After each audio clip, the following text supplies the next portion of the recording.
नमो नमः। आज की संस्कृत कक्षा में आप सबका स्वागत है और आज हम जानने वाले हैं चौधरी चरण सिंह यूनिवर्सिटी मेरठ में संस्कृत फाउंडेशन कोर्स को, जो सभी सेकेंड ईयर की classes BA, BCom, BSc agriculture, BPEd इन सभी क्लासेस में कंपल्सरी सब्जेक्ट के रूप में लगा हुआ है। हम पिछले कई लेक्चर से संस्कृत फाउंडेशन कोर्स के अंतर्गत अपने सिलेबस को जान रहे हैं और अभी तक हमने श्रीमद् भगवत गीता के दूसरे अध्याय के जो 16 से 50 श्लोक आपके सिलेबस में दिए हैं उसे कवर किया है और उसके पश्चात वैदिक ग्रंथ के अंतर्गत आए हुए मंत्रों को, जो कि चारों वेदों से, ब्राह्मण, आरण्यक और उपनिषद से संबंधित थे, ऐसे 21 मंत्रों को हमने पिछली क्लासेस में जाना और आज हम एक नया चैप्टर स्टार्ट कर रहे हैं जिसका नाम है भोज प्रबंध कथा, जिसके नाम से ही स्पष्ट है कि भोज का राज्य की प्राप्ति करना। और ये कहानी महाकवि बल्लाल देव द्वारा रचित है, जो कि गद्य और पद्यात्मक रचना है। और तो ऐसी लघु कथा के माध्यम से हम अनेक नीति परक उपदेशों को जानेंगे और ये लेक्चर कई सीरीज में बनने वाला है, तो आप सभी लेक्चर्स में हमारे साथ जरूर बने रहें। और अगर अभी तक आपने चैनल को सब्सक्राइब नहीं किया है तो चैनल को सब्सक्राइब कर लीजिए और साथ में लगे बेल आइकन को प्रेस करके ऑल को सिलेक्ट कर लीजिए, ताकि आने वाली सभी नोटिफिकेशन, सभी अपडेट सबसे पहले आपको मिले। और ऐसी आशा रख सकते हैं कि आप इस लेक्चर को चौधरी चरण सिंह यूनिवर्सिटी की विभिन्न जनपदों के अंतर्गत जितने भी कॉलेज हैं उन सभी विद्यार्थियों तक पहुंचाने का माध्यम जरूर बनेंगे। तो चलिए देर ना करते हुए आरंभ करते हैं। हम पिछले कई लेक्चर से भोज प्रबंध की कहानी को जान रहे हैं, उसी श्रृंखला में हम आगे बढ़ रहे हैं। अगर आपने अभी तक पिछले लेक्चर्स नहीं सुने हैं तो पिछले लेक्चर्स को जरूर सुन लीजिए, क्योंकि कहानी को सीरीज में जानना बहुत आवश्यक है। आगे कह रहे हैं, लक्ष्मी कौस्तुभ पारिजात सहज सुनु सुधांभो निधे दैवेन प्रणय प्रसाद विधिना मूर्धना धृत शंभुना अद्याप्युझति नैव दैव वेहितं शैन्यं शपावल्लभ केनान्येन विलंघ्यते विधिगति पाषाण रेखा सखी। तो यहाँ पर भोज वसराज को कह रहा है कि जो भी विधाता ने भाग्य में लिख दिया है उसका होना निश्चित है, उसे मिटाया नहीं जा सकता है। तो इसलिए जो भी राजा मुंच ने आपको आदेश दिया है आप उसे निश्चिंत भाव से करें, क्योंकि भाग्य में जो होना है वह तो होकर ही रहना है। तो इसलिए पहले से ही दुखी हो जाना सही नहीं है। लक्ष्मी कौस्तुभ परिजात सहज, यहाँ पर बता रहे हैं कि जब समुद्र मंथन हुआ तो 14 रत्न निकले। कौन कौन से? लक्ष्मी, कौस्तुभ, पारिजात जिसे कल्प वृक्ष कहते हैं, और जिसमें चंद्रमा भी निकला, और अन्य अन्य 14 रत्नों के साथ साथ विष भी निकला, अमृत भी निकला। तो लक्ष्मी यानी भगवती लक्ष्मी, कौस्तुभ जो भगवान विष्णु के पास है, पारिजात जो स्वर्ग का कल्प वृक्ष है, सहज, सहज माने सह माने साथ, ज माने उत्पन्न हुए, साथ उत्पन्न होने वाला, सुधा अमृत, अंबोधि सागर समुद्र, अर्थात अमृत समुद्र का पुत्र यानी कि चंद्रमा के बारे में यहाँ पर बात की गई है। देवेन देव के द्वारा, भाग्य के द्वारा, प्रणय प्रीति, प्रसाद प्रसन्नता, विधिना विधाता के द्वारा, मूर्धना धृत शंभुना भगवान शिव ने उस चंद्रमा को सिर पर, मूर्धना माने सिर पर धारण किया, धृत माने धारण किया। और ये चंद्रमा कैसा है? शपा वल्लभ, शपा कहते हैं रात्रि को, रात्रि का, वल्लभ प्रिय है, जो रात्रि का प्रिय है वह चंद्रमा। अद्यापि उज्जति, अद्य अपि उज्जति आज भी, उज्जति क्षीणता, अर्थात दैव विहित जो भाग्य के द्वारा निर्धारित कर दिया गया तो वो चंद्रमा भी भगवान शिव की जटा पर, भगवान शिव के मस्तक पर विराजता है, उसे नहीं छोड़ता है। केनान्येन विलंघ्यते विधिगति पाषाण रेखा सखी। उसकी जो चंद्रमा की जो क्षीणता है, लघुता है, वह उसे नहीं छोड़ सकता है। क्यों?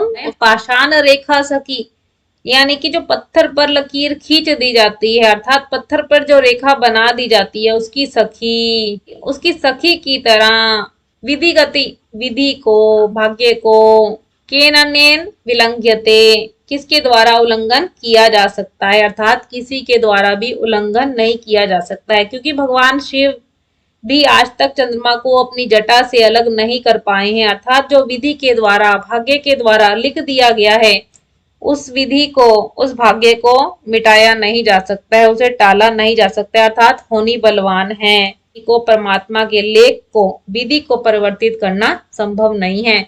इसलिए भोज वसराज को कहता है कि जो भी राजा मुंज ने तुम्हें आज्ञा दी है, तुम उसका पालन करो। इस प्रकार आपने अर्थ लिखकर एक्सप्लेन करना है। विकटोर व्यामप्यटनम शैलारोहण मपाम निधेस्तरणम निगडम गुहा प्रवेशो विधि परिपाकः कथम नु संतार्यः। चलिए इसके अर्थ को जानने से पहले इसके शब्दार्थ देखते हैं और साथ साथ पदच्छेद करते हैं। विकटो व्यामपि अटनम शैलारोहणम अपान निधे तरणम निगडम गुहा प्रवेशो विधि परिपाक कथम नु संतार्य। भोज वसराज को कह रहे हैं कि विधि परिपाक, कि जो भी भाग्य का फल है, जो भी भाग्य के द्वारा लिख दिया गया है, कथम नु संतार्य, उसको किस प्रकार पार किया जा सकता है, अर्थात उसको पार नहीं किया जा सकता है, उस लेखे को मिटाया नहीं जा सकता है। और उसके लिए विकटो व्याम अपी, भले ही भूमि पर चलना पड़े, तो उस विकट भूमि पर चलना पड़ेगा। शैलारोहण, शैल यानी पर्वत को कहते हैं, पर्वतों पर आरोहण, चढ़ना पड़ेगा। अपान निधे तरणम, और समुद्र भी, तरणम माने तैर कर पार करना पड़ेगा। निगडम, जंजीरों में बंधना पड़ेगा। गुहा प्रवेशो, और गहन गुफा में, घनी गुफा में भी प्रवेश करना पड़ेगा।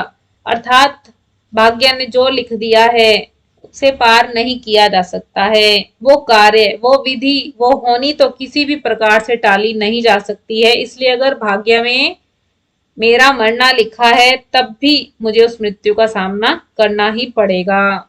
तो इसलिए निश्चिंत होकर राजा मुंज के द्वारा दिए गए आदेश का पालन करो। तो इस प्रकार आपने अर्थ लिखना है और फिर उसे आप एक्सप्लेन करेंगे। ठीक है, समझ आ रहा है ना आप सबको फ्रेंड्स? जहां भी आपके डाउट्स हो तो आप साथ साथ कमेंट बॉक्स में पूछते रहें। चलिए श्लोक देखते हैं।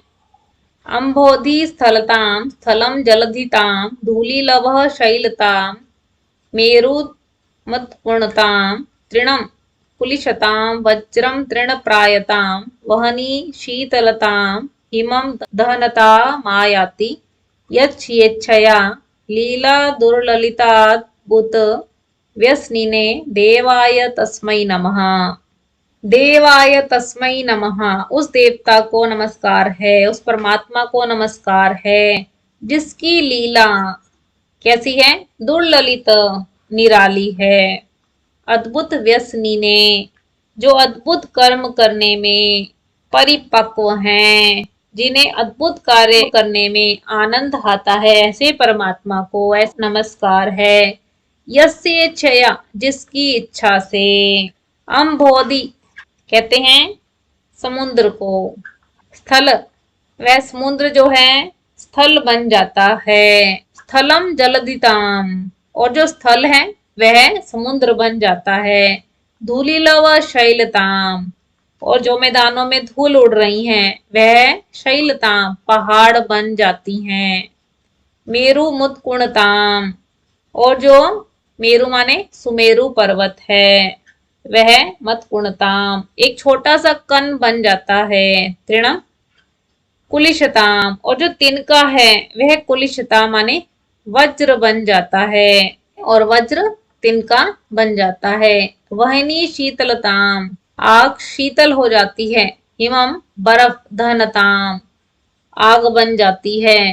तो ये सब परमात्मा की अद्भुत लीलाएं हैं, निराली लीलाएं हैं। ऐसे परमात्मा को नमस्कार है, जिनकी इन लीलाओं के माध्यम से ही समुद्र पृथ्वी बन जाता है, पृथ्वी समुद्र बन जाती है, धूल के कण पहाड़ बन जाते हैं और पहाड़ कण बन जाते हैं, तिनका वज्र बन जाता है, वज्र तिनका बन जाता है, आग शीतल हो जाती है और बर्फ आग बन जाती है। तो ये सब क्या है? परमात्मा की इच्छा से हो रहा है। तो ऐसे परमात्मा को नमस्कार है। इस प्रकार आप अर्थ लिखेंगे और फिर इसे एक्सप्लेन करेंगे। तो यहाँ पर परमात्मा की अद्भुत लीलाओं को बताया गया है। उसके पश्चात भोज वसराज को कहता है, ततो वट वृक्षस्य पत्रम आदायैकम पुटीकृत्य जंघाम छुरिकया छित्त्वा तत्र पुटके रक्तमारोप्य तृणे नैकस्मिन् पत्रे कंचन श्लोकं लिखित्वा वत्सं प्रहा महाभाग एतत् पत्रं निपाय दातव्यं त्वमपि राजाज्ञा विधेहि इति। ततो इसके पश्चात वट वृक्ष के पत्ते को आदाय लेकर, दो पत्तों को लेकर, और उसका एकम पुटीकृते, और उन पत्तों का एक डोना बनाकर, जंघाम और जंगा में छुरी गया, छुरी से छितवा काट कर, तत्र पुट के उस दोने में रक्तमारोप्य रक्त निकाल कर रखा, त्रिनेन एकस्मिन पत्रे, और तिनके से एकस्मिन पत्रे दूसरे पत्र पर कंचन श्लोकम लिखित्वा कुछ श्लोक लिखकर वस प्रहा वसराज से कहा, हे महाभाग एतत् पत्रम, यह पत्र निपाय दातव्यम, राजा को दे देना, तुमपि राजाज्ञा विदेहि इति, तुम भी राजा की आज्ञा का पालन करो। तो इस प्रकार आपने देखा कहानी कहाँ तक बढ़ चुकी है कि भोज ने अनेक प्रकार से वसराज को ये समझा दिया कि जो भी विधि लिखी गई है, जो भी भाग्य में लिख दिया गया है, वह होनी बलवान है, वह होकर रहता है। इसलिए तो जो भी राजा मुंज के द्वारा तुम्हें आदेश दिया गया है, उस आदेश की पालना निश्चिंत भाव से करो। ठीक है, तो इस प्रकार आपने इसके अर्थ को लिखना है। चलिए देखते हैं। ततो वत्सराजस्य अनुजो भ्राता भोजस्य प्राण परित्याग समये दीप्यमान मुखम श्रियमवलोक्य प्रहा। ततो इसके पश्चात प्राण परित्याग समय, प्राण त्यागने के समय उपस्थित होने पर भोजस्य भोज के दैदीप्यमान मुखम मुख श्रियम, दैदीप्यमान मुख की शोभा को देखकर, अवलोक्य माने देखकर, वत्सराजस्य अनुजो, वत्सराज का अनुज माने छोटा भाई, प्रहा बोला। तो अब कहानी हमारी यहाँ तक बढ़ चुकी है कि वत्सराज ने जब राजा मुंज को अनेक प्रकार से समझाया कि भोज कुमार का वध करना किसी भी स्थिति में, किसी भी दशा में उचित नहीं है, परंतु जब राजा मुंज इस बात को स्वीकार नहीं करता है तो वत्सराज कुमार भोज को अपने साथ ले जाता है, और उस समय वत्सराज का छोटा भाई भी वहीं होता है। तो भोज के दिव्यमान चमकते हुए मुख की शोभा को देखकर वत्सराज का छोटा भाई बोलता है। तो अब आने वाले लगभग 7 श्लोक हैं जिसमें हमें धर्म की महत्ता को बताया गया है। चलिए श्लोक देखते हैं। एक एव सुहृद्धर्मो निधनेप्यनुयाति यः शरीरेण समम नाशम सर्वमन्यतु तु गच्छति। तो चलिए श्लोक को जानने से पहले हम इसके कठिन शब्दार्थ देख लेते हैं और साथ साथ पदच्छेद भी करते हैं। एक एव सुहृद धर्मो निधने प्य अपि अनुयाति यह शरीरेण समम नाशम सर्वम अन्यत तु गच्छति। चलिए पहले इसके शब्दार्थ देखते हैं। सुहृत माने मित्र, अनुयाती पीछे पीछे चलता है, साथ साथ चलता है। शरीरेन शरीर के द्वारा या फिर शरीर से। समम साथ। नाश नष्ट, सर्वम सब, अन्यत बाकी सभी। गच्छति जाता है। तो यहाँ पर वसराज का छोटा भाई वसराज को समझाते हुए कहता है कि एक एव सुहृद धर्मो, एक ही सुहृद होता है। सुहृद माने मित्र होता है, और वो मित्र कौन है? धर्म। धर्म ही केवल मनुष्य का सबसे अच्छा मित्र होता है। मित्र को परिभाषित कैसे किया जा सकता है? जो सुख के साथ साथ आपत्तियों में, विपत्तियों में भी साथ देता है, उसे मित्र कहते हैं। उसके बाद कह रहे निधनेप्य नुयातीय, और जो निधन हो जाने पर अर्थात मृत्यु हो जाने पर भी अनुयाति पीछे पीछे चलता है, तो वह कौन है? धर्म। शरीरेन समम नाशम सर्वम अन्यत तु गच्छति। धर्म को छोड़कर शरीर के साथ सब कुछ ही नाश हो जाता है। इसलिए कहा है कि मनुष्य को धर्म का त्याग कभी नहीं करना चाहिए, क्योंकि धर्म ही एक ऐसा है जो उसका परम मित्र है, और वह मृत्यु से पहले भी साथ देता है और मृत्यु के पश्चात भी साथ देता है। बाकी जितने भी रिश्ते हमें संसार में दिखते हैं, माता पिता, भाई बहन, पत्नी, इन सब के रूप में, तो ये सब रिश्ते केवल शरीर के साथ ही रहते हैं। शरीर के समाप्त होने पर कोई भी साथ देता हुआ नहीं दिखाई देता है, क्योंकि ये शरीर के समाप्त होते ही ये पारिवारिक संबंध, धन धान्य आदि सब कुछ भी समाप्त हो जाता है। परंतु धर्म ही एक ऐसा मित्र है जो शरीर के रहते हुए भी साथ निभाता है और शरीर के समाप्त होने पर भी साथ निभाता है। इसलिए उस धर्म रूपी मित्र को नहीं छोड़ना चाहिए। तो इस प्रकार आप अर्थ लिखकर एक्सप्लेन करेंगे। चलिए अगला श्लोक देखते हैं। ना ततो ही सहायार्थे माता भार्या च तिष्ठति, ना पुत्र मित्रौ ना ज्ञातिर धर्मस्तिष्ठति केवलः। तो इस श्लोक में भी धर्म की विशेषता को बताया गया है। यहाँ पर वत्सराज का छोटा भाई वत्सराज को समझाते हुए कहता है कि जब मृत्यु का समय आता है तब क्या होते हैं? सहायार्थे सहायता के लिए ना तो माता ना ही पत्नी साथ रहती है, ना पुत्र मित्रों ना ही पुत्र ना ही मित्र, ना ज्ञाति, ज्ञाति का अर्थ है परिचित, ना ही हमारे कोई परिचित रिश्तेदार संबंधी इत्यादि हमारा साथ देते हुए दिखाई देते हैं। धर्मस्तिष्ठति केवलः, केवल धर्म ही साथ खड़ा रहता है, क्योंकि कोई भी संबंध भले ही साथ दे या ना दे, परंतु धर्म रूपी संबंध, धर्म रूपी मित्र हमेशा साथ रहता है, हमेशा साथ निभाता है। इसलिए धर्म का त्याग कभी नहीं करना चाहिए, क्योंकि कोई भी रिश्ता संबंध मृत्यु पश्चात साथ नहीं दे सकता। केवल धर्म रूपी मित्र ही ऐसा है जो मृत्यु से पूर्व भी साथ देता है और मृत्यु के पश्चात भी साथ देता है। तो इस प्रकार आप अर्थ लिखेंगे और फिर उसे एक्सप्लेन करेंगे। चलिए अगला श्लोक देखते हैं। बलवानप्यशक्तोऽसौ धनवानपि निर्धन, श्रुतवानपि मूर्खश्च यो धर्म विमुखो जनः। यहाँ भी देखिए धर्म की विशेषता को बताया गया है। अर्थ को जानने से पहले इसके कठिन शब्दार्थ देखते हैं और साथ साथ पदच्छेद भी करते हैं। बलवानम अपि अशक्तो असौ अपि धनवान अपि निर्धन श्रुतवान अपि मूर्खश्च मूर्खः च यो धर्म विमुखो जनः। तो यहाँ पर वसराज का छोटा भाई वसराज को समझाते हुए कह रहा है कि यो धर्म विमुखो जना, जो धर्म से विमुख हो जाता है, जिसने धर्म से अपना मुख मोड़ लिया है, ऐसा व्यक्ति कैसा होता है? बलवान अप्य शक्तो सौ, बलवान होते हुए भी।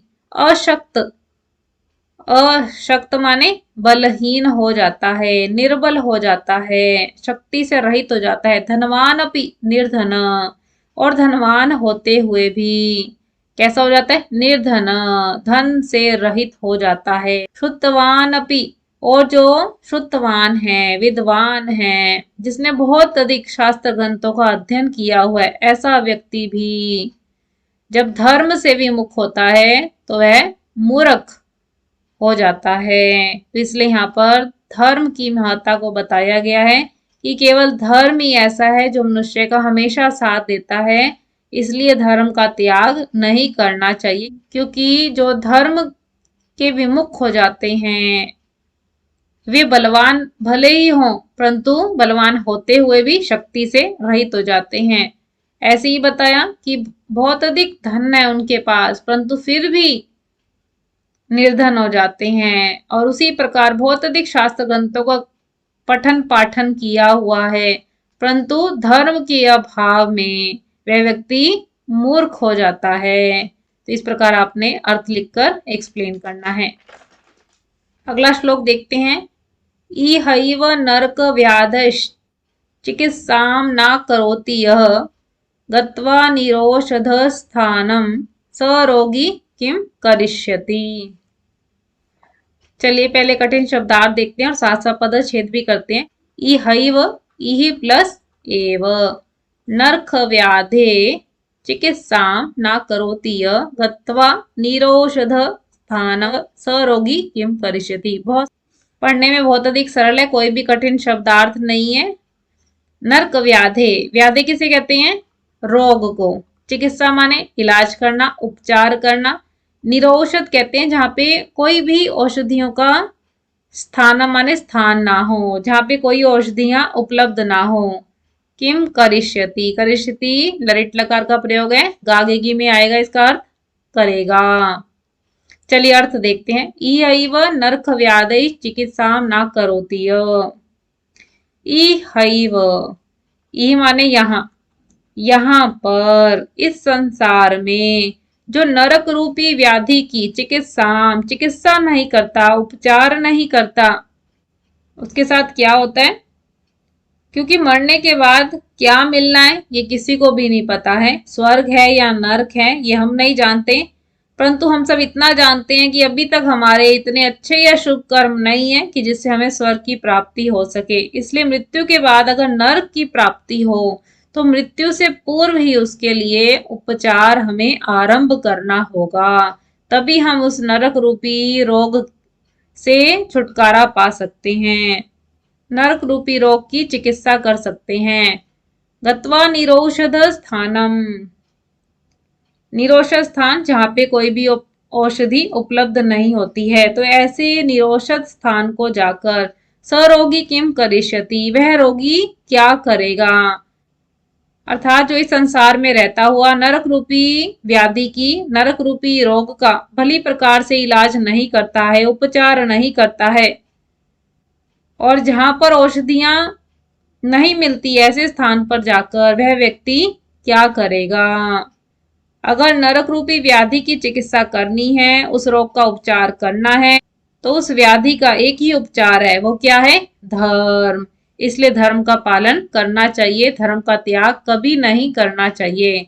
इस प्रकार आप अर्थ लिखकर एक्सप्लेन करेंगे। चलिए अगला श्लोक देखते हैं। जरा मृत्युम भयम व्याधिम यो जानाति स पंडितः स्वस्थस्तिष्ठेन निषीदेत वा स्वपेद वा केंचिद हसेत। चलिए पहले कठिन शब्दार्थ देखते हैं, साथ साथ पदच्छेद करते हैं। जरा मृत्युम, जरा किसे कहते हैं? बुढ़ापे को, वृद्धावस्था को। मृत्यु मौत, भय डर, व्याधि रोग। यो जानाति स पंडित स्वस्थस तिष्ठेत निषीदेत वा स्वपेद वा केंचित हसेत। तिष्ठेत कहते हैं खड़े होने को, निषिदेद बैठना, स्वपेद सोना, हसेत हंसना। चलिए अर्थ बनाते हैं कि वसराज का छोटा भाई वसराज को समझाते हुए कहते हैं कि यो जानाति स पंडित, जो जानता है वही पंडित है, वही विद्वान है, वही बुद्धिमान है। क्या जानता है वो? जरा, बुढ़ापे को जानता है, मृत्यु को जानता है, डर को जानता है, व्याधि माने रोग को जानता है, वही व्यक्ति पंडित है। वह व्यक्ति किसी भी अवस्था में हो, सो चाहे स्वस्थ हो, तिष्ठेत चाहे खड़ा हो, निशीदेत चाहे बैठा हो, या फिर स्वपेत सो रहा हो, किंचित हसेत या फिर हंस रहा हो। अगर वह वास्तव में अपने जीवन को जानता है कि इसमें बुढ़ापे की भी अवस्था है, मृत्यु भी है, डर भी है और रोग की भी अवस्था है, तो अगर इन सबको वह भली प्रकार से जानता है, तो यदि वह किसी के साथ हंस रहा है, बोल रहा है, सो रहा है, कुछ भी कर्म कर रहा है, तो इस प्रकार के विचार से उसका कार्य करने का तरीका बदल जाता है। वह अपने प्रत्येक कार्य को विद्वतापूर्ण समझदारी के साथ करता हुआ दिखाई देता है।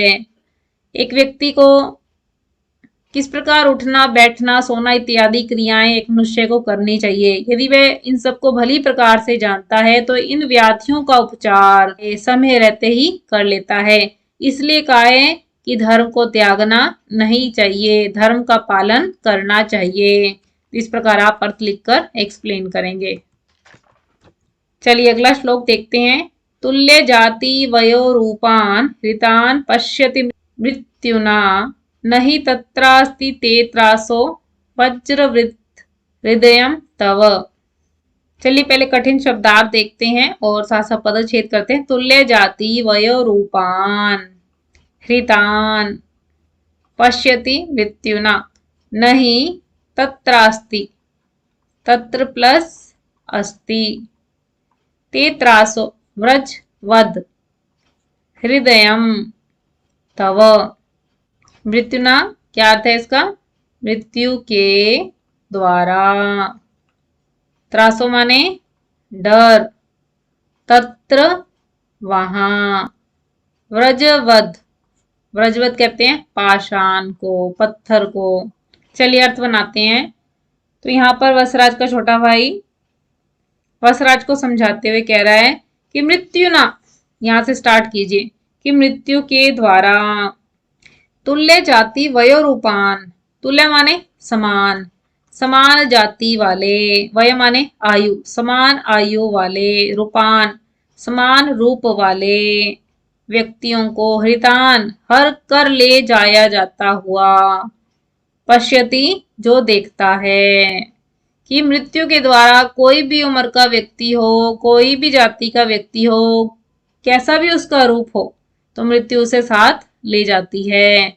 नहीं तत्रास्ति में त्रासो, अगर तुझे वहां पर भी इस बात का डर नहीं है कि सबको मरना है, सभी ने मृत्यु को प्राप्त करना है, चाहे वह किसी भी आयु से संबंधित हो, चाहे वह किसी भी जाति से संबंधित हो, तो प्रत्येक व्यक्ति को मृत्यु जो है साथ ले जाती है।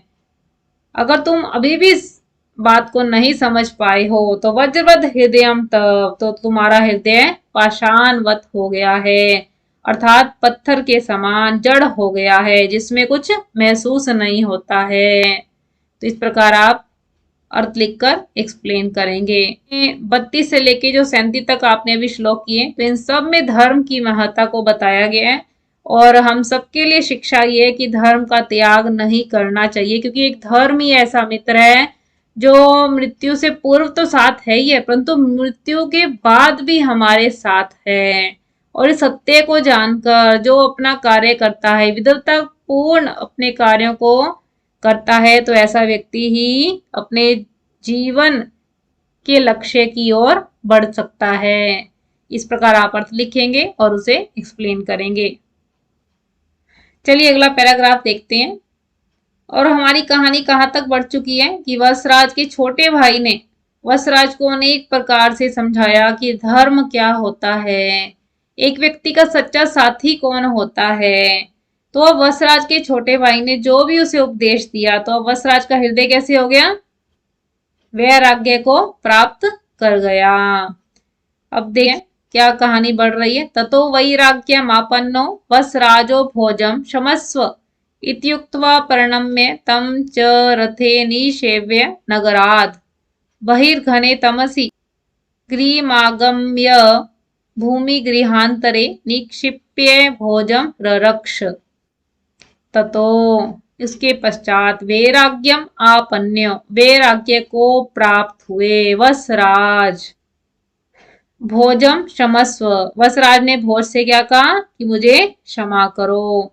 इति उक्तवा ऐसा कहकर प्रणम्य प्रणाम करके रथे निवेश्य रथ में बैठाकर नगराद बहिर नगर के बाहर घने तमसी घोर अंधकार में गृहम आगम्य घर में लेके जाकर ऐसे घर में ले गया कि जहाँ पे बहुत अधिक घना अंधकार है। भूमि गृहांतरे और भूमि के नीचे बने हुए स्थान पर निक्षेप्य रखकर भोजम ररक्ष भोज की रक्षा की।